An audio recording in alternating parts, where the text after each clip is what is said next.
distributors, filmmakers who will be sharing advice and insights around how to distribute your short film. And there's a lot to talk about. I have a lot of questions as a short film maker.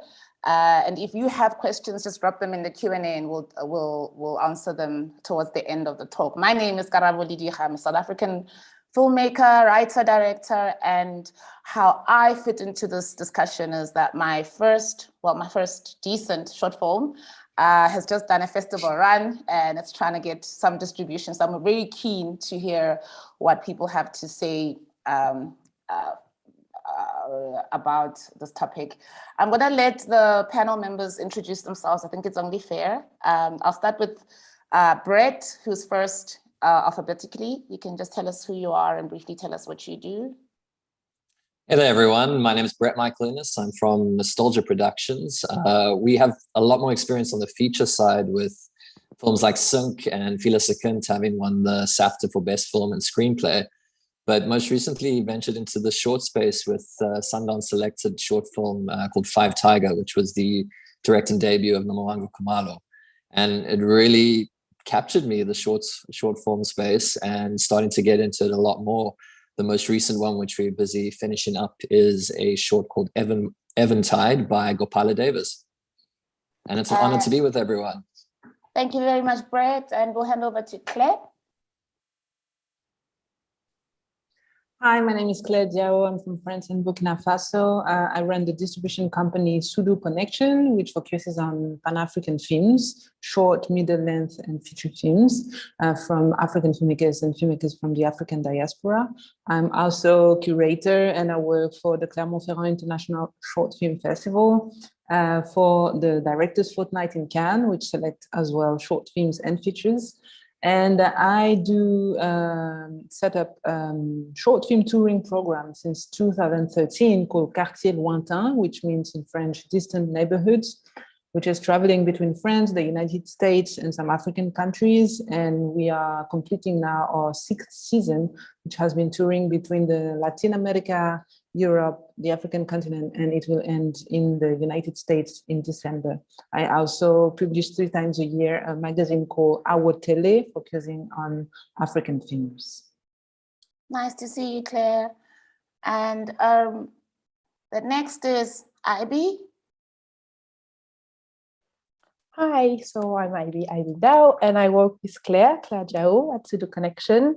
For the past 2 years, I was more in the sales department, and for almost 1 now, I'm working with all the festival around the world, distributing our films. So like we don't have only short fiction, narrative. Yeah, we also have docs, mid-lengths. So I'm working on all of this, and yeah, so we're really glad that we're coming back from FESPACO with 8 our films that were there, fiction and doc, and that 2 of our docs have won Golden Fall and Bronze Fall. So yeah, that's the top news. Congratulations. Congratulations. And next is Jean. Hello, everyone. Thanks for having me. So I'm Jean Fall, the founder of Cinewax. We are a charity that have been promoting African films since 2015. We've been doing mostly festivals, film premieres, and events in film houses. And recently, we created an online African film festival called the OAFF. And through the years, this became an online platform, streaming platform, that we've been operating for 1 year. And now we are like on the move to update it for next January. We also do a media platform, which is publishing content around African films. It might be documentaries, feature films, short films. And the next goal for us is to move into a real media platform to publish video content and more information about the films and the creators. Thank you, Jean. And Lise? Hi, everybody. Good evening. My name is Lise Ishimwe-Tsendyumva. I'm from Rwanda. I'm currently based in Brussels for the past 10 years. I am a curator. I founded and I curate for Recognition, which is a Brussels-based film program. I screen, actually it's just me running the program. So I screen African films, Black films actually, every month in Brussels. And I'm now venturing into screening in Rotterdam. So I've screened all types of genres for different audiences. And recently, since last year, I'm a film programmer for International Film Festival Rotterdam. So I curate or program African films, and I'm also part of the mid-length film selection committee. And last but certainly not least, Pumi.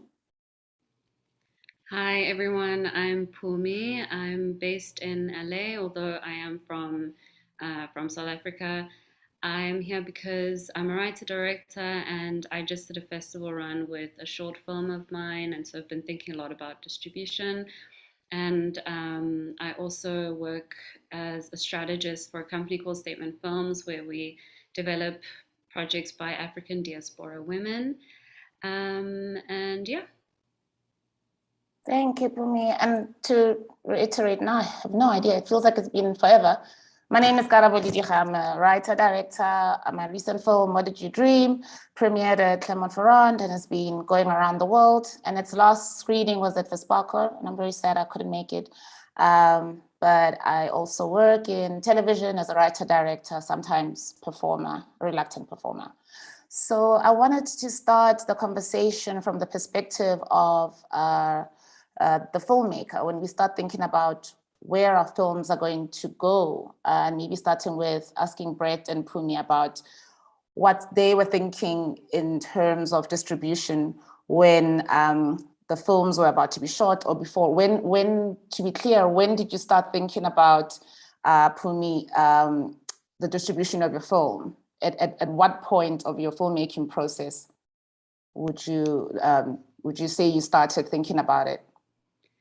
So I guess I can offer like a very fresh perspective, like a perspective of someone who's very fresh in this, because I did not actually think about distribution when I was making my film. I only started thinking about distribution when I started traveling to festivals, and I realized that there were short film distributors by just like meeting people and networking. But before, I don't think I was fully aware that there were people interested in distributing short films. And so when I started meeting people at festivals that were doing that, I started thinking, oh, I can actually get distribution for this film, because before I thought short films are like a piece of art, you know, and they get exhibited and then that's that. So yeah, that's what happened with me. And then I also started specifically looking at short films that got distributed and looking at who the distributor was, and started taking initiative in reaching out and finding out how my film could get distributed. Yeah, I can completely relate to me. And you, Brett, would you say, I mean, with your experience in feature films, maybe you had a different approach, a more informed approach? You're on mute, dear Brett. There we go. I'm back. Load shedding stops, and I'm on full Wi-Fi. Yeah, I think features really did inform a lot of the approach with shorts, even though the reason for doing Five Tiger was pretty much just to get a proof of concept as we were packaging a feature. But with the festival success that came from Sundance, we really started to see the potential when sales agents approached us, and then to leverage networks for doing a local sale with Showmax or license, in that I already had the established relationship there with my features. Was able to call them up when I started to notice that short forms were going onto the platform, Netflix doing a similar thing, and really just actually wanting to support a local platform in a big way. So we leaned into that. And in addition, managed to secure a sales agent who is, I mean, I think we're so intoxicated with the streamer side of things, we forget about television, and there is a television space to play in. And it's a slightly longer journey for us as our sales agent packages stuff. But I know going into the short we're packaging now already, as we start planning festivals, it is to actually start thinking with distribution in mind. Sure. Yeah, and maybe to throw it into like the distributor, from a distributor perspective, IB, maybe you can tell us, as a filmmaker who also just like arrived at Clermont-Ferrand and realized there were agents and distributors and meetings happening around me. I had no idea. I was doing a calling card, you know. How important is it for filmmakers to know who their audience is, or to think about the distribution strategy as they're making their film? At what point should we be thinking about the distribution of the film we're making? I'll answer the question with Claire, of course, if she has thing to add. I think that for short, we have seen that it's really, really important, of course, for feature to think ahead of your distribution strategy, but also for short, just as you said, for your festival circulation, since there are different type of festivals, such as Class A, competitive, non-competitive, then territorial. If you plan your festival strategy according of this, therefore you can maybe send like a rough cut to some festival before your film is really, really ended, and then you can have a shot to be in one of them. And of course, it's important to have the distributor that you want to work with, because not all distributors are working on the same territories or on the same subjects. You will have some film distributor of shorts that are going to be more like, I don't know, focus on narrative, or focus on doc, or focus on certain genres such as animated film or Pan-African film, as we do. And of course, because we do receive a lot of submission from people who have no idea what we do, and just send them the film like, I'm looking for someone, and like, yeah, but your film is from like China, talking about Chinese people, which is really interesting, but not what we are into. So I think that something really important would be to look, as Pumi said that she was doing, like, what are the distribution company involved, what are they doing, which film have they distributed, and maybe if you've heard of them, like, what are they doing, and just go and talk to people that they've been working with. Yeah. Claire? And Claire? Yeah, I would say from two perspectives. Starting as a programmer for film festival, it's true that when you are in Clermont-Ferrand International Film Festival, we have both filmmakers who are also their own producers, and then you will have filmmakers who have producers and who had fundings to make their films. Then moving to Directors Fortnight in Cannes, it's the same. You will have many, many shorts.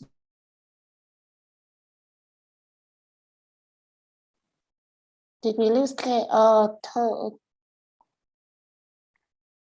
Maybe in Claire, if you can hear us. In the meantime, I'll just hand it over to Jean from a streaming perspective, thinking about when he starts looking for or at films, at what process of, at what part of the process.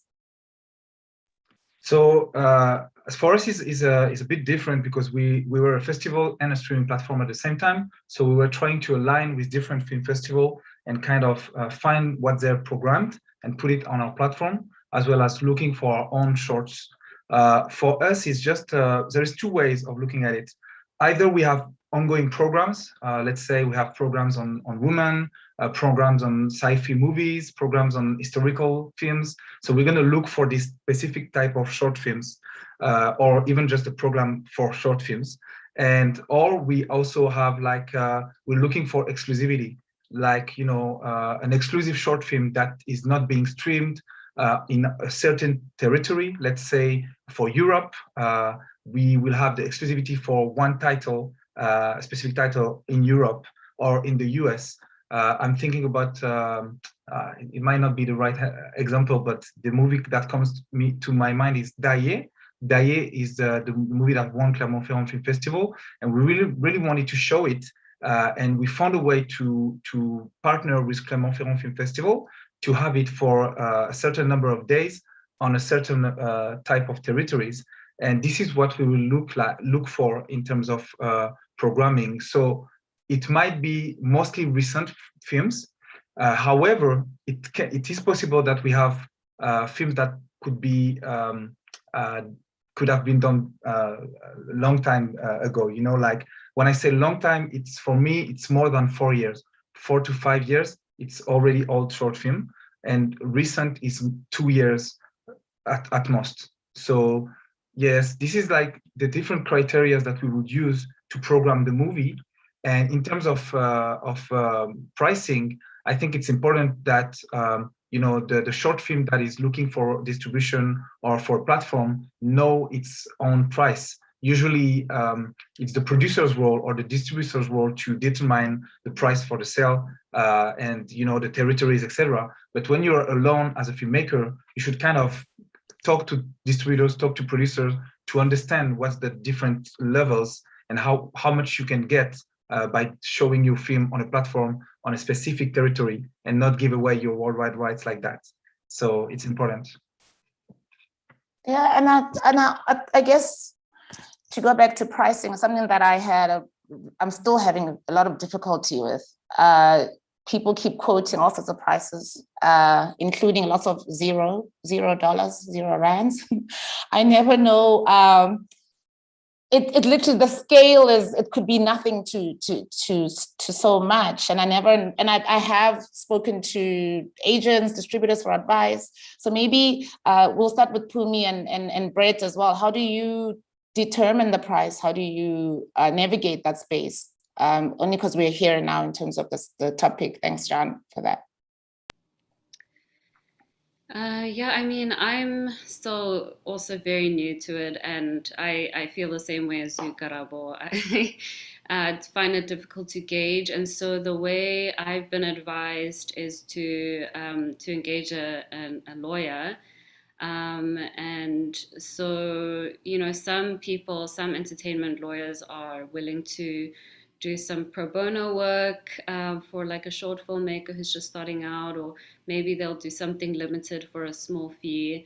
And so I've been trying to use that approach to gauge whether something is a good deal or not. And you, Brett? From my side, this is where the filmmaking family is really our biggest asset. And I think especially within short films, there's just a generosity that exists between filmmakers just to be, how do we help each other? So I generally try and look for people who've created films similar to mine. I use Facebook like Tinder. It's like, if you're a filmmaker, I become a friend with you. And then I just ask them, look, can you give me advice? What did you get for yours? Who did you recommend as a distributor, as a platform? And people are so generous. I think this community of filmmakers, specifically in shorts, they just are free with information. Thank you. And just to move on to film festival strategies, and I'll start with you, Lise. We are often trying to figure out where to premiere films, how it works, what premiere status is more important than the other. There's lots of questions around that. And I guess I'd like to ask you how filmmakers should be strategizing their short film festival run. We just never know where to go. There's smaller festivals, they're bigger ones. Maybe you can speak from the perspective of a programmer for each of the festivals you've worked with. I know it's a very broad question, but maybe you can start answering it. Yeah, so regarding the program that I run in Brussels, so I'm not too concerned about premiere status. I have organized avant-premières for films. For example, the film that Jean-Paul mentioned, Dai, which was directed by a local filmmaker.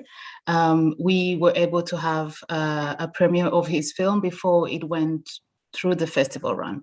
And that's kind of sometimes a risk for filmmakers, because it's always, well, if I screen it with you, usually other festivals might say no. I have a filmmaker who recently contacted me. He wanted to do a premiere of his first feature film in Brussels, but because he submitted his film to Berlinale told him that he absolutely cannot do any screenings before it's been considered for Berlinale. So I think the the idea of having an idea of where you want your film to go, at which festival, will help you a lot in determining, which screenings you can do, whether you can also do private screenings, but that's if you're planning to go to, major festivals that really want to have a world premiere, for example. When it comes to Rotterdam Film Festival, when I'm curating for the African features, I'm not too concerned about having a world premiere. For example, in the short film section, because we have a short film program and we have a mid-length program, in the short film program, a world premiere is definitely a necessity. But when I'm curating for African features, I don't necessarily mind if the film has been screened at FESPACO, for example, or it has been filmed at Cannes. That's not too much of a concern. I'm more concerned about whether it fits the festival. Of course, it's always great for us when we can have fresh titles that haven't been screened anywhere, but I'm not specifically harsh on that. So, for example, there are two titles that I'm really considering. One is a world premiere, and the other one has already screened at Cannes. So there we're a bit more flexible. But I know for the short film program, a world premiere is definitely necessary.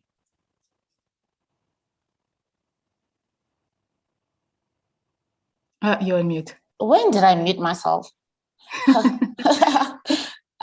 Okay, thank you for that. IB, as well as the festival manager at Sudu Connection, how do you strategize with filmmakers? Because we can't always premiere at the big festivals, and a lot of us want to. Is this what's best for us? And if that's not possible, what are other avenues to get our films out there? I think we need to start having maybe different conversations, even for myself. I'm always trying to be like, I love my film being watched, like at the end of the day, so I have to think about it in a different way. As Jean says, like a new film is like a film that is being produced in between the 2 years, which is an approximative festival film circulation. Like you can still submit a film to festival in the 2 years of production, which is for a short, quite a long period of time. And there's lots and lots of festivals that you can do. So into the connection, it totally depends on at which stage do we receive the film. We can receive films that have never been screened anywhere. And depending on where we can see the film, we're going to do this festival strategy. Ideally, it's going to be Class A, then competitive, and then we go down by territories. And then at the end, so you can have the big Class A that we all know, Cannes, Berlin, Venice, Sundance, etc. Then you will have the national one by continent premiere. Then you will have region premiere, then country premiere, then town premiere, etc., etc. I totally understand the worldwide exclusivity needs for a feature. I'm not so sure for a short, because as we said, like shorts are not even more need to be seen, but they are needed to be seen. There's so many short, actually, especially from the African diaspora and the African continent. And I think where we are is also that we are asking to the director different question, like where do you wish your film to be seen? And are the Class A really what matter to you? Because there are actually other, first of all, if you step away of the north situation, because actually all the Class A festivals are in the north, but we do have festivals on the continent that are like really good content, really good festival with a really good programmation. So we have FESPACO, GCC, Cairo, we had Dakar Court, we do have lots of them. So we're just working on how does the director and the production want their film to be seen. So we do have all the cases, like some directors are like, my film needs to be seen on the continent or by the African diaspora, which is going to matter for them the more. And we do have films that we have tried to be in like Class A festival circulation and it hasn't worked. And finally, they had a tremendous like really extraordinary festival run and end up to be at the César, the French César, and to be shortlisted. Some of them also ended to be eligible for the Oscar. So yeah, it's important to have the Class A idea in your mind, like to know where you should strategize to put your film, but it's not necessarily the end game. Like you can still have an incredible festival circulation and still make your film being seen. And when your film has been in different big festival, or sometimes you don't even know that this is such a huge festival, but programmers, TV programmers, newspapers, they're going to be there and they're going to make the press for your film. And then that's when you try to license your film. TV, of course, first, because they're the one paying the more money, then you can have the platform. And if you're good, you can have different TV on different territories, just the same as festival. It's just like chest. Yeah, thanks. That's very helpful. There are many ways to do this. That's really helpful. Absolutely. We are going to move on to money. Film is always about money, I guess. But the thinking around money around festival submissions, my goodness, it's been difficult. I mean, I guess we can all relate, but festival applications are expensive. How do we make the most of the expense? I mean, I guess it's about budgeting. I'd say do 4 Class A submissions and then wait a bit and then wait. I mean, I wouldn't know. Does anybody have, maybe I'll be back to you again. And then next, Lise, any idea on how to work around festival submissions with limited resources, if it's possible? Have a film distributor. Actually, no, it's not a joke, because literally I've really have been meeting lots of directors that were doing their own festival distribution, and they were spending so much money, so much money. As actually, when you're a distributor, like I'm going to ask for waiver code, like full discount waiver code, but festival are gonna be, they're more willing to give you them when you submit more film than just one. So when you're a festival distributor, you can have that kind of direct access, or people, the curator, the people inside the festival, and therefore you have less cost to submit the film than if you're just you trying to submit your film, which can be really, really excessive. And some festivals are really, really expensive also. Claire, welcome back. Sorry for the cats, sorry. It's all right. We did get the warning around an unstable internet connection. That's the reality of our continent. Yes, the entire continent. We're dealing with maybe power issues, so we completely understand. Did you want to finish your point? Yes. Okay, please do. I'm sorry. So I was warning filmmakers, and then it cut, because distribution is a Western. It's a no man's land. It's full of people who are, let's say, greed. They will maybe take your film, and then they will disappear, and you never heard about them. But you have also some people you can trust, like Pseudo Connection, who make this work with transparency to defend filmmakers, and also to defend them against programmers and curators who want to screen your film for free. There are so many charity nonprofit organizations that, yes, have a lot of communication skills, and they will talk, they will promote your film and bring audience, and that's all. But people need money to make other films. And especially in the Francophone area, this is a big issue, because people were used to be happy just to have their film screened. And especially because it's short. So when I arrived with my Quartier Lointain program, producers were really surprised that at the end of the year, I could be able to list all the places we've been with the film, to track with feedbacks from the audience, with a SoundCloud recording, podcast, and so on, and to ask them for invoice and to send them money. They were like, wow, this is the first time someone do that for us. So I was quite surprised, but then I realized that because this is short, people think that it's, it's nothing, it's small, but no, it's not small. You put a lot of money in your project, you spend sometimes years to make it. So you need to have, feedbacks and monetary feedbacks. And when we started the Sudo Connection company, I didn't think how much I could sell the films. But the reality right now is with Sudo Connection, we sold short films to Mubi, to Canal+, to TV5 to Arte, to BBC Arabic, to Criterion Channel, to Movistar in Spain, to Al Jazeera, and so on and so on. So it's like, okay, there's an entire process of people buying shorts that just don't know how to meet the African filmmakers and who to feel and to trust to be sure that there will be a delivery and the contract will be respected. This is why distribution is really important on our continent to defend those projects, because as I said, this is Western, and you will also meet many people who look like really generous, but at the end they will do nothing with the project. I guess that, thank you so much. That's so affirming, I have to tell you. Thank you for saying that. I'm really glad that Sudo Connection exists, I have to tell you. And it brings us to the question that we all ask, everybody asks about short films. Is there money in short films? Can you generate income from short films? And I see you, Jean, nodding as well.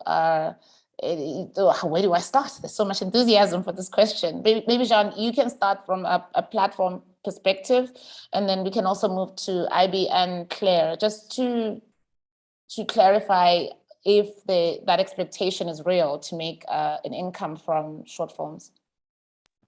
Yes, definitely. There's money to be made. Just for us at our stage, we were very little. We were buying short film from 50 euro per month to 250 euro per month. So it's reasonable amount when you think about that, and it's just one platform, and we're not that big, And some platforms even buy for, I don't know, 500 euros and even more.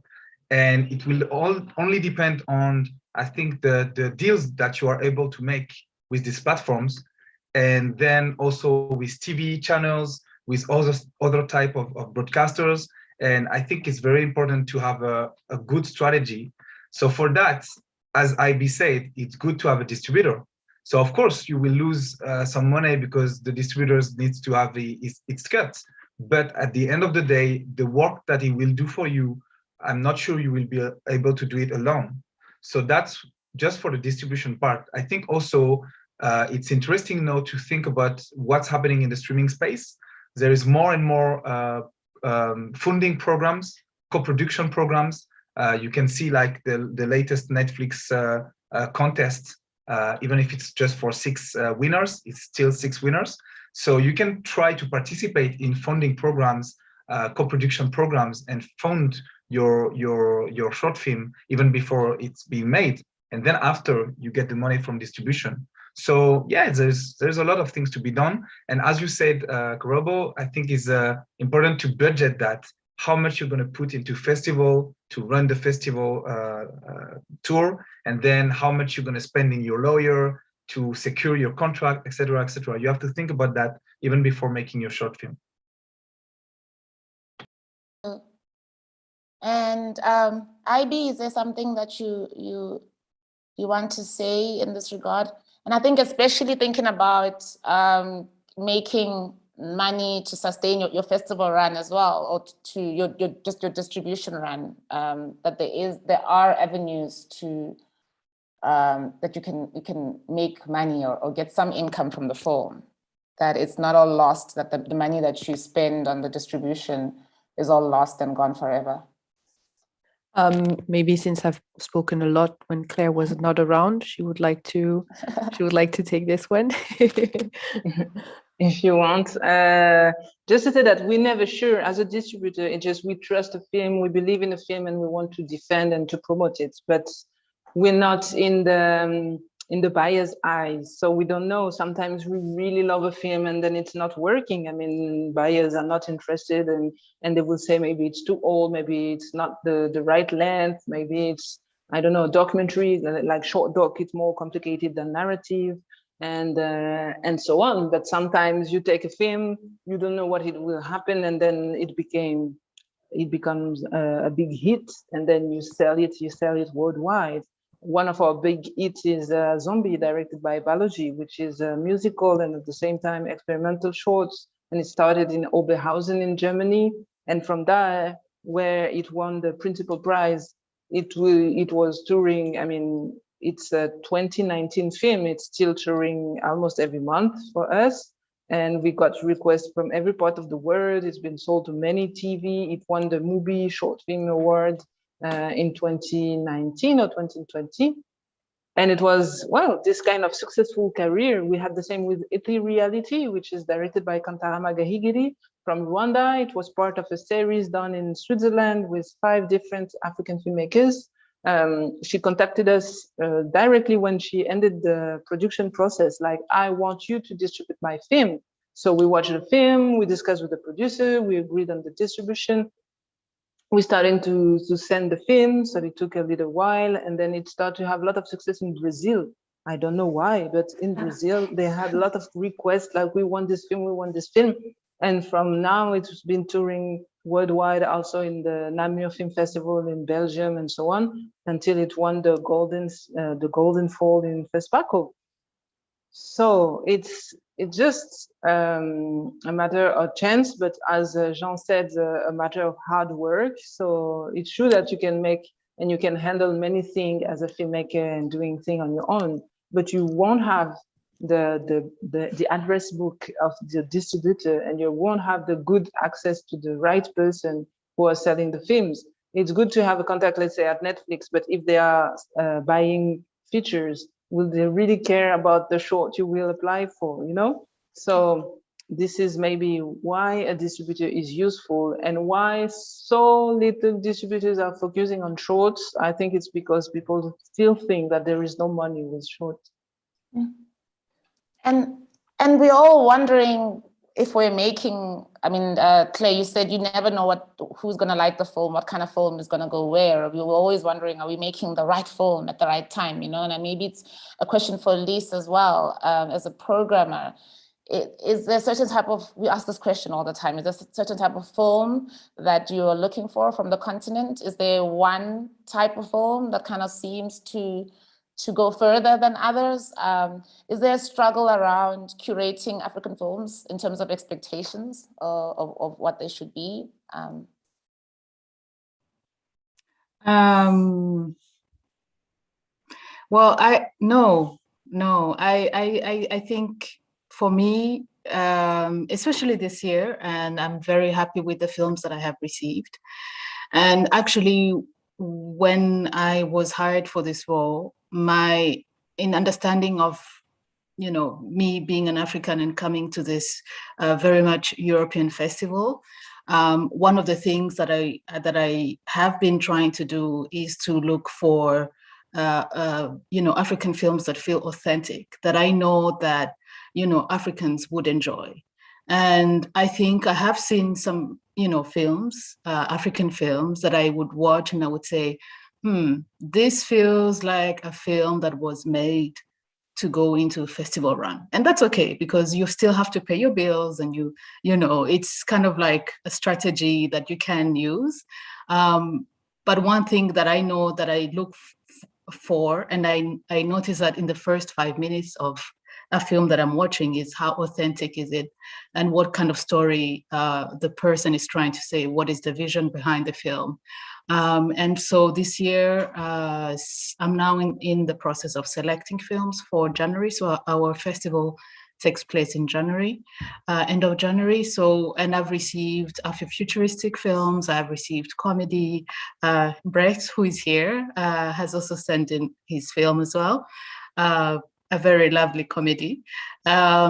And so for me, what is important for me is to be able to select films, African films, that tell all different types of stories, no matter the genre, no matter the styling. And this is also kind of getting away from the single story situation. So for me, I'm really trying to and I want to give credit as well to women filmmakers, so I'm always looking for that.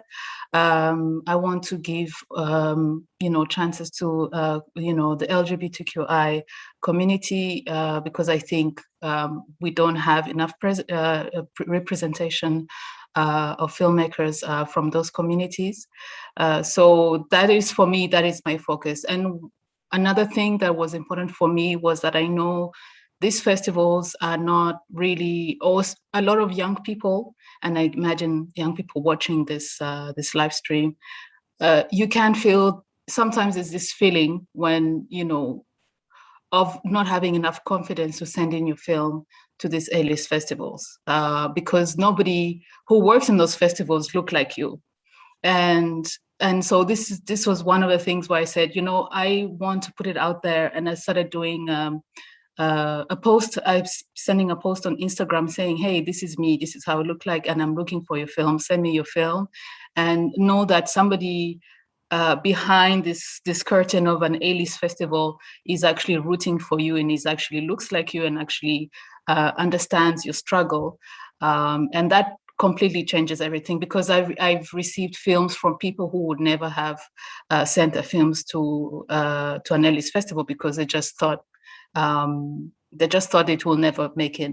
And I have given waiver codes to almost every one of them. I'm sure breaking some rule, but I'm like, waiver codes for everybody. Because it's too expensive. It's 50 euros for a feature, and 30 euros for a short film. If you're making a short film of 15 minutes or 20 minutes and you have to pay 30 euros just for it to be seen by one festival, I mean, how many festivals are you applying to? So for me, I think it's too expensive. Thank you, Liz. I get by with a whole lot of waiver codes. I've collected a lot in my life, so thank you for that. And thank you for saying that there are people who look like us in these festivals, because often it feels like you're talking to aliens. It's like we're not speaking the same language. You don't understand what I'm trying to do. So it's really comforting to know that. And I think to join that point to this one, to throw it back to Brett and Pumi in that order, how were your films received on the continent and outside? Was there a difference in the way they were received? Were you heard better or not, or was there a difference? I'm also keen to know if we need to be having different conversations about what's a good film and what's not, because we're not the same people. We don't share the same cultures, and our films are received differently around the world. Brett, you can start. I think so. With our short 5 Tiger, the title is in reference. It's for slang for a 50 Rand note, and a big choice early on was South Africans know that pretty instantly, but you have to do a bit of explaining if you're going to present it to anyone from outside of our country. And we decided to make it for South Africans, which meant there was a bit of confusion when people were watching the piece, because this piece of currency moves through the short, and we don't spend a lot of time explaining what that means. And I'm glad we made that choice, because it yet again comes down to who are you making the film for. And while the tone of the film was slow on a genre level, doesn't appeal to the mass audiences, it is a festival film, we found that the truth of it resonated across the board. South Africans will pick up on tiny little nuances, be it a word. I mean, we all know when it comes to reading subtitles that while watching a film, we will miss a lot. But if you're a first language speaker of the language, you just pick up the layers that the filmmaker put in. So I do think South Africans appreciated textures in a big way, but international audiences actually saw things that we sometimes can become blind to because it's everyday life for us. So I just love that as a team, we decided to make it for home base first. Yeah, for me, I was really interested in the differences between the international audience response and the South African response, because so my film is sort of a family story set in the 80s in South Africa, and the response from the international audience was sort of more almost educational, like they hadn't experienced a story like that before, or they didn't know that people had experienced that kind of stuff in South Africa's history. whereas South African audiences were experiencing the film on a much deeper level, and they were thinking about their parents and their aunts and their uncles. And so that was actually very, very special because we had started with an international premiere, and it traveled, I think, for about 6 months before it premiered in South Africa. And that South African premiere was very, very special because of the deeper engagement that we were having from the audience who understood the film on so many different levels. Yeah. Thank you, Pumi. And I think from a Sudu connection perspective, and I'll also ask Jean as well, how important is it for filmmakers to do their own marketing of themselves and the films? We all know we're on Instagram and Twitter and Facebook, what can we do to make our films more visible and ourselves as filmmakers visible?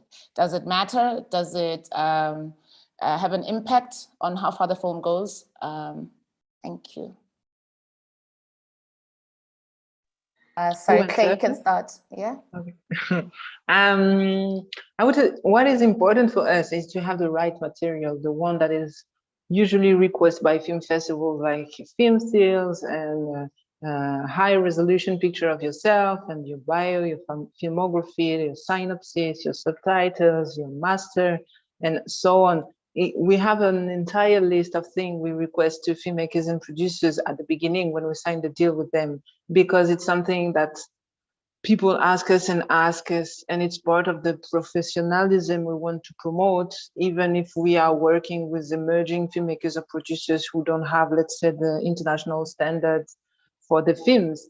But it happened to me to travel, to be in the editing room of a producer in an African country because the filmmaker made mistake on the subtitles and there were some drops in the editing that the labo could not deliver to a TV channel that was buying the film.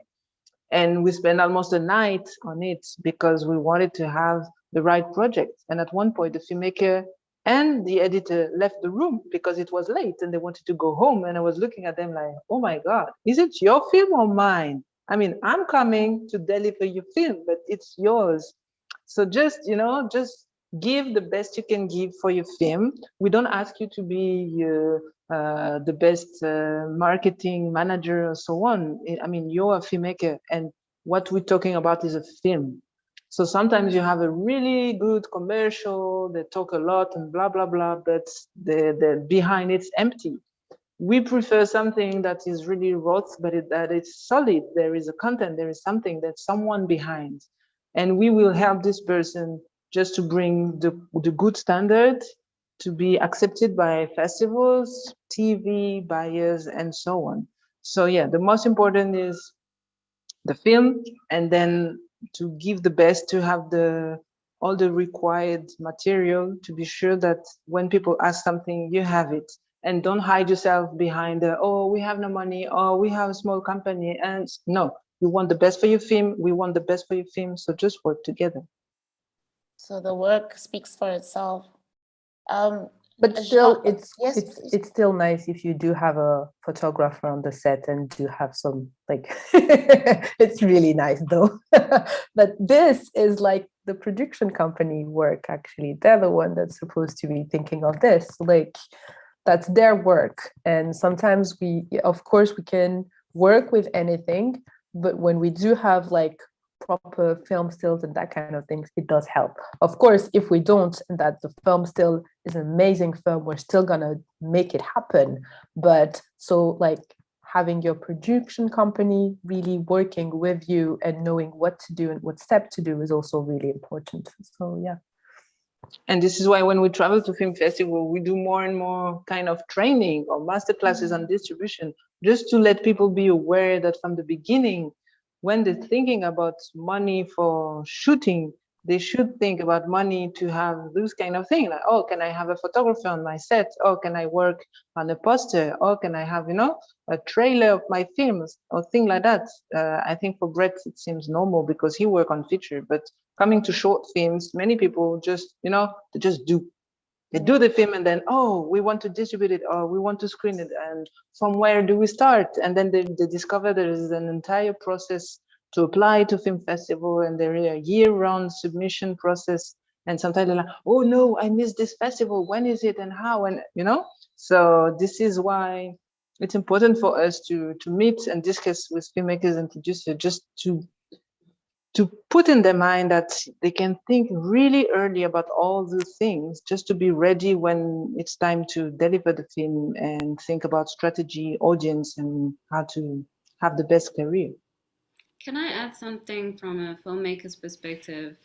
Is that I 100% also wish somebody had told me that, because, I would be having to submit behind the scenes stuff from my film, and we didn't have a behind the scenes photographer. And so I found that we needed all this marketing material and we had so little of it. And so if somebody had told me before, then we could have preempted some of that stuff. So I completely agree. Yeah. Yes, I also have to add on that,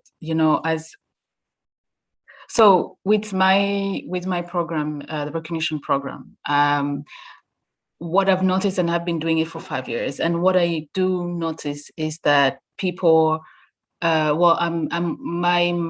audience is a majority from, so it's the African diaspora that comes to my screenings, and I know that for certain films, usually African American films, I'm going to have most of the time a full house, but when it's African films, it takes a bit more time and it takes a bit more work. And so if I have a filmmaker who is very active, who supports their project, who is sharing their stuff on social media, it makes my work so much easier. And the visuals are just so important. Nobody reads anymore, so if you have a really striking visual that shows at least something about the film, it just makes programmers or creators' lives easier. So be the champion of a film, and then the rest will take care of it, but you definitely need to be able to help out in that regard. And Jean, from your perspective, once the film is online on the platform, what can the filmmaker do to amplify it? I totally agree with what's being said. I think filmmakers should think about their social networks, because this is also how we find them. And if they have great pictures, great trailers, even just extracts, we're gonna look for it and dive into it and wow, this film is amazing, we should program it. So even from a programming perspective, it's interesting for us to see that. I would also add like a website of the filmmaker to just have references, and like we know that it is legit. Not saying that the movie isn't legit, but it's just it gives more credit to the whole picture. And once it's on the platform, the platform is supposed to promote it. But it's good that the filmmaker do also some promotion, just saying that my movie is here, my movie is showing here, or even the distributor can help doing that. It's just like, making the audience aware that the movie is showing and that you can get it there. Something I wanted to add on the previous question on what type of movie works better or for programming, I would say that one type of movie that doesn't work very well, I would say experimental movies. However, I would add like a nuance to what I'm saying. I'm just saying that experimental movies are less easy to show to audience in general. However, you can find niches for that, like the arts, contemporary art scene, the museums, a lot of different initiatives that would love to get the movie onto their own festivals or events. So that's interesting for that. However, it might not work into mainstream platform, this type of films. And for the rest, I think I agree with Liz and Fumi. I think you should do and even Brett, I think you should do the most authentic story. And that's what we are looking for, that, authentic story from Africa that will appeal to the audiences, because audiences are looking for authentic stories today. So there is no specific gender. I would just maybe add that if you have the opportunity to make an authentic story aligned with some themes like, I don't know, feminism, ecology, gender equality, a lot of themes that could enter into your film, you should think about that, because there is not only film festival that would love to see your film. There's a lot of different type of business event, theme-focused events that would scream your movie because it's aligned with the theme. So if you can think about that, it's good. Yeah, that was my point. Can I disagree? Okay. Agree to disagree. There's a plenty new network for experimental films, and actually all the A-list film festivals. I was gonna say the same. Of course it was a niche, but now they are the new step for the future. They are the visual artists who are combining cinema, maybe music, photography, and other storytelling way of narration that really interest at the moment. Film festivals, programmers, curators, they are looking for new voices. And especially in 2021, we are not into sensibilization NGO films, because you talk about topics. This is what I was saying previously, that the film you do is a film you have to do. If you're just doing this for pleasure or to receive awards or so on, no, we don't care. You have something to say, and then you use cinema. So why do you use cinema? You can make a painting, you can write a novel, you can sing a song. So why do you make film? Why do you use sound and image? And this is how experimental films are now really interesting. And all new in our catalog now, we see ethereality is a part of experimental films as well as documentary, and it had a lot of success. Tanger, directed by Sally Rabican, won Dakar Co-Film Festival. It was in Oberhausen. It has been bought by Arte. Zombie has been touring worldwide and Canal. for more than 2 years. So yeah, and Canal Plus. And Canal, and it has, yeah. So it's a really new way of making films. And yeah, it's absolutely, yeah, I mean, I'm against films with a topic. Films should be, and I love what my general delegate at Directors Fortnight say. He says, I'm not looking for territories. I'm looking for films. And I agree with him. And it's quite hard, jumping to what Liz was saying, to defend African films when someone tells you that he doesn't care about territories, because you know that the film industry in Africa is coming far beyond other film industry in the world. But at the same time, I agree with him. It's the film that is the major thing. And you can follow Jeremiah Mosese with This Is Not a Burial, It's a Resurrection, or the career he made and the Oscar entry and so on. This is a really profound and new way of storytelling. It's a different narrative. And his guy is really, I mean, for me, he's coming from an experimental background, if you see his previous work. So, of course, there is space for every film, and you will have general audience, and you will have niche audience, and so on.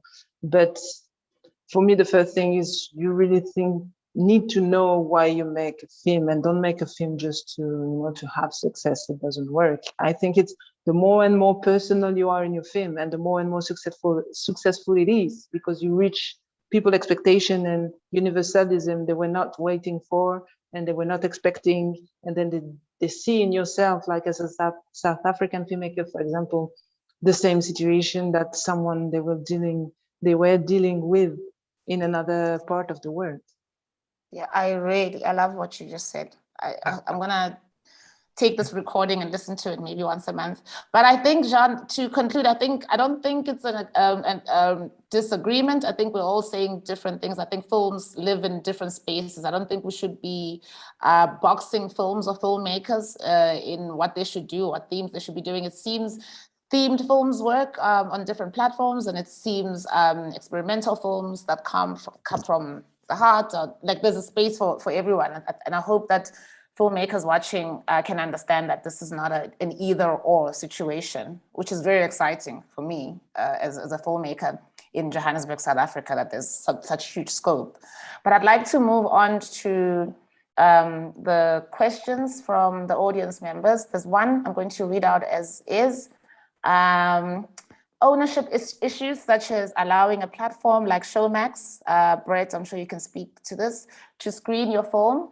Are you then able to share it further and wider? Also, what's better, allowing them to screen it for you, yourself entering it into festivals and remaining independent? I guess it speaks to the window. When do you get it onto the streaming platform, as opposed to how long does it do the festival run? I guess that's the question. Brett, maybe you can speak to that. Yeah, from our side, the Showmax deal happened about a year after most of our festival stuff had gone down.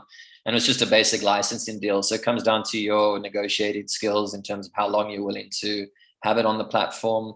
I mean, in South Africa, we're quite limited in terms of streamers, in terms of who you can actually go to. And they were my preferred one in terms of relationship, but it was a case of this is what they're willing to offer. I was happy with the terms of it. And when it comes to the end of that contract, we can renegotiate. But they weren't involved in any way in the festival side of things or the planning. It was just a straight to platform deal that we made. The festival run is actually what I guess got their attention, because I sense that they want festival films that have done well on a festival level, or have at least received some kind of recognition. Thank you, Brett. And I'll throw it to you, IB. What do filmmakers need to know about these exclusivity agreements we sign? Because sometimes you sign away rights to a streamer or whoever it may be, and then you don't understand that you can't now take the film in the same territory and send it to a competitor. What are the main things that we need to know when we're getting into these agreements in terms of licensing or sales? As a filmmaker, to get involved with a distribution company or with a platform, or both? I think both, yes. It's a very broad question, but I think from your perspective, there might be a lot of red flags or maybe a lot of mistakes that filmmakers make that maybe you can remember offhand. Yeah, of course, first, like really read your contracts, like really do.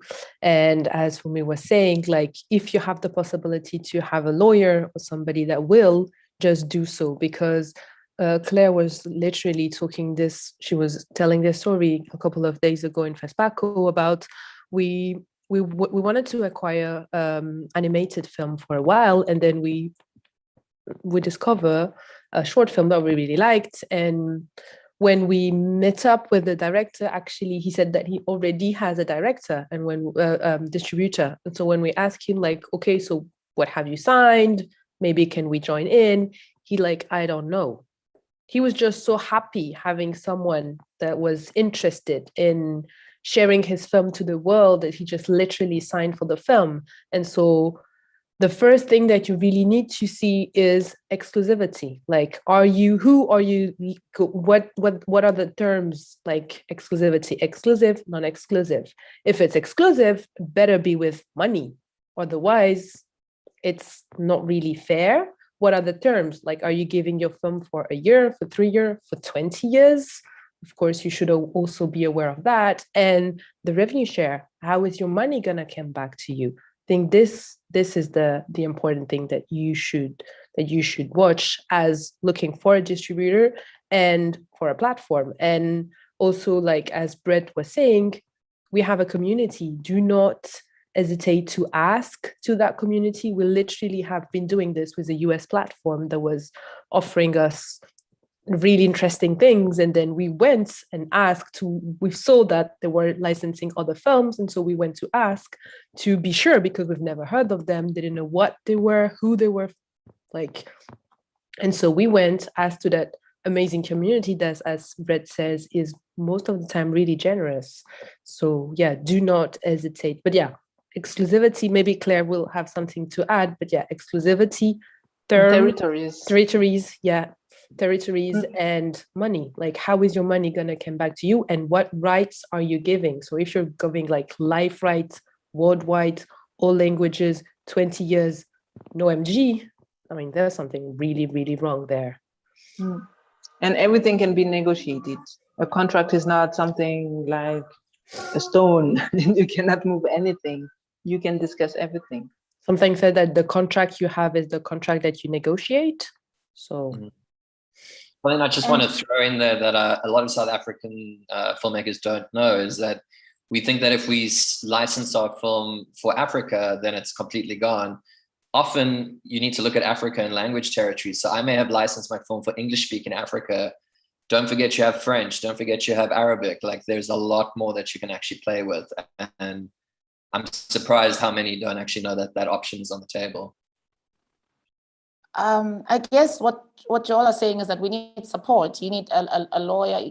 I don't think you can do this on your own, and a lot of this has come out from most of you. I don't think I could know that or be able to negotiate those things on my own. So sharing with other filmmakers and also getting help.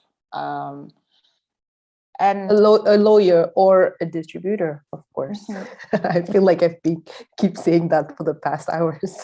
No, it's important. Repetition is important. I mean, it's true, because even in training and film schools, you don't see so many lawyers and people talking about laws. They're talking about authors' rights. You know, where is your film going, and how do you protect your film? But out of this, no one talks to you about contracts and what you should be carefully reading or not. And taking the example IB was telling, I remember I requested a friend from a US lawyer because it was a US platform. And then he looked at things, we didn't even think about it. For us, it was a great opportunity. And after the reading, he said, I would not go. I was like, really? But no, there is a lot of money and so on. Like, I don't trust them. I was like, why? Because they put this and this and this in the contract. It was really, and this is how we start calling other companies. We see they had their film on the platform and they said, oh, they never paid. And I was like, okay. So what seemed to be really a really good opportunity was in fact complete emptiness. So we didn't sell our film and the platform never existed at the end. Jean, so after you, we'll go to the next question. Jean? Yes, I agree. And I think also we should, spread information on different platforms, what they're doing, the situation, because, some platforms are saying, oh, we're great, and then they don't do the job. Even us, we had difficulties, but we talked with the producers and the directors, and we were transparent with everyone. But not everyone is transparent, and they want to play, the show off and say, we're the next Netflix, or we're that and that, and they will just take your film and not pay you. So it's important to be aware of that in the streaming space specifically, because streaming is booming, and you have more and more new platforms that claim to be whatever, and usually they don't have the situation or even the legal, their contract are not very, you can read the contract and understand that they're not very right, and I want to add something about the rights. Some rights we always forget is the institutional rights. And there is a great opportunity for institutional distribution. What I mean is museums, schools, universities, etc., which is non-commercial screenings. And there is a tremendous space for that in the North America, even into Europe. And you should keep these rights and work these rights separately from the TV rights and the streaming rights. So yeah, think about that. Thank you for that. And since we're speaking of the need for distributors, the next question is, how does one access distribution companies? How can filmmakers approach distributors? Is it in the film festival space? Is it going cold through email? What's the best way to access potential distributors? Short film market are made for this. You have it in Clermont-Ferrand, you have it in big film festivals as well, and they are dedicated to meet buyers, distributors, and producers. And then you have online, of course, if you follow social networks, if you love a short and you see it's doing well, so who's behind the film, and you can contact directly them through the website. I have to say the speed dating at short film markets gives you access to a lot of these potential distributors, potential labs, which is also why it's also important to get films into specifically short film festivals as well, because there's a lot of specialized skills that you can have access to in close proximity. Jean? Yes, there is also new database now for film professionals that includes producers, distributors, etc. So you can check CineDB. which is an initiative by the Goethe Institute. And I think there must be more. So it's CineDB. And yeah, you can find all the people that are working for African movies, African film industry. Thank you very much. And this is an interesting question. Are there any funds available for African filmmakers to apply for festivals? Is there are there networks that support kind of like access to waivers to these festivals? Is that a dream? Is that a fantasy? Network that give waivers? Yeah, like grants, like in terms of like giving grants for submissions, or maybe NFVF should do that for you. Hey, you know, you can that would be ask more for useful than most things. Yes, yeah. Because the bigger, as Ivy said previously, as a distribution company, we do have this because they know we have a certain amount of films. So if NFVF comes like, okay, yearly we have this amount of shorts, then maybe they can deal something and help all the short filmmakers. That's a great thing to mobilize around as local filmmakers, actually. I think we are done with the questions. Yeah. I just wanted to go around alphabetically again to ask each one of you what excites you most about African short films in this day and age, in contemporary Africa world 2021, and what do you see as the future of African short films? I feel like, Claire, you had already touched on where we are going in terms of like cinematically, but I'll ask you alphabetically. Now I have to remember the alphabet. Oh, I think Brett, you're first. Brett. I think, to quote the great Chimamanda, when we talk about the danger of the single narrative, it's just so exciting to see us not only telling stories that transcend specific just little moments in time that define a people group or a country, but also genres. I'm so excited for the thrillers, the horrors, the comedies that are coming out of my country, because we kind of were always stuck in the drama space, and then a very definitive drama. And I'm from drama, I love it, but I'm just loving seeing how we're able to use genres that we've never had permission to step into, to tell stories and to use stylistic choices that actually cause people to stop and watch and see what we're doing and learn from us. Thank you. And Claire? Well, maybe I already said it, but I'm already happy because even if it was 2020 and the COVID period, Africa won a short film Golden Palm in Cannes with an Egyptian short. I was afraid to forget your face by Sameh Allah, and this is a great achievement. So I still believe in shorts. I always believed in short, and I think even in 200 years of cinema, there will still be short and a new way of telling stories. And just a comment coming from because we are in the process of selecting films actually at the Clermont-Ferrand International Short Film Festival. The two countries applying the most from the continent are South Africa and Egypt.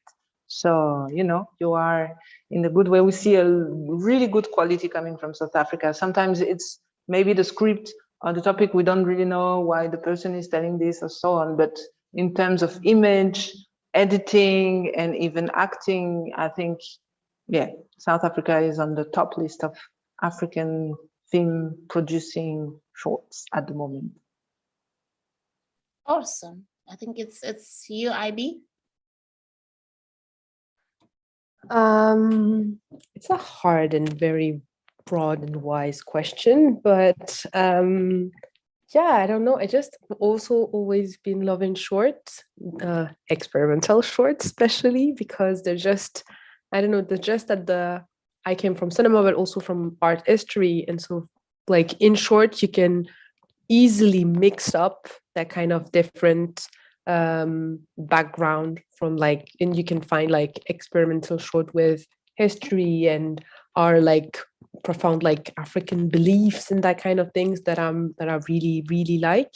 And I don't know, like every day we receive shorts that are really, I don't know, just really good technically and narratively, and docs that really make you re-reflect on how you've seen and perceived some ways of narrative. And yeah, I don't know, I'm really, really excited about that, and of seeing like a new generation of filmmaker, not necessarily coming from cinema, but coming from different places and just coming through image and sound and making like, yeah, I don't like this term because I think it's really overused, like authentic African stories, that kind of things. But yeah, ideally, I would like that. Good Lord. My buttons are a little bit mixed. Jean, could you please give us your final take about your excitement about African short films? It's hard to add something else, but I would say, you know, short film is like the first format of cinema, if you think about in the historic perspective.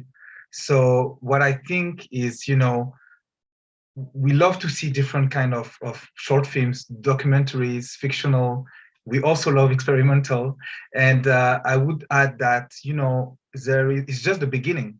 It's just the beginning. We are just starting to see African short films from the recent years. There's more and more, and I think it's important to nurture this format because it will allow us to discover the new talents, emerging filmmakers. And I'm really excited because whenever I see a short film, I'm even more excited than a feature film today, because usually short films are more bold. They are making different choices that you won't see into feature films because there is more money involved, and short film is just extraordinary, and I'm just loving it right now, and I'm excited for the future. So continue to make short films, please. Thank you, Jean. And Liz? So yeah, I think everything has been said, but maybe what I can add is that if I look in the past and events that I've organized in Brussels, I would actually say that short films do typically do very well. I've usually what I do is that I screen, for example, 3 shorts together, and those events are usually pretty full. So I think there's definitely an appreciation for them. And also, I think because I have quite a young audience as well, I mean, people don't really have that attention span. So it actually works pretty well for like young audiences or even older. So I think there's more room to play around. I'm particularly very impressed that anybody can tell a story in 15 minutes, sometimes more or less. But I think it's such a wonderful medium to play with. Thank you. And you, Pumi? Yeah, I'm really excited that this current generation of African filmmakers has the confidence that their stories are valid and they're going out and they're making them and sharing them. And I think that's really exciting because, you know, we also are finally having the tools and the opportunities to make them and share them with the world. So yeah, I'm very excited about that. And also, you know, the short film form is such a great way for young and emerging filmmakers to try new things and experiment. And I'm really excited for how people are going to be, you know, shaping the language of African cinema with short films. And I'm also going to add my answer to this question because I feel like it's important. But I'm excited about short films on the continent because of experimentation. I'd like to encourage filmmakers watching to really experiment. I can't wait to do my next short film. I think I'll take it even further or push the narrative or the visual language even further because that's the stuff that stands out, you know? And I think everybody here is talking about how excited they are to see new things, you know?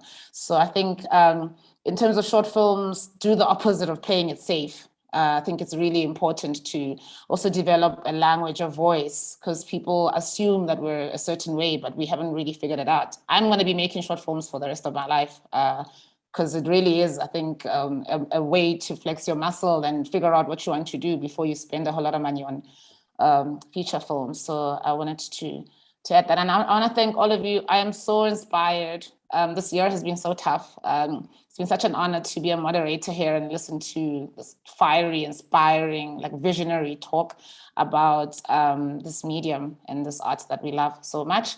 I'd like to thank all our panelists, Jean, IB, Brett, Claire, Lise, Pumi, and I'd also like to thank Girls in Film South Africa for this platform. You can follow them on Instagram at Girls in Film _RSA.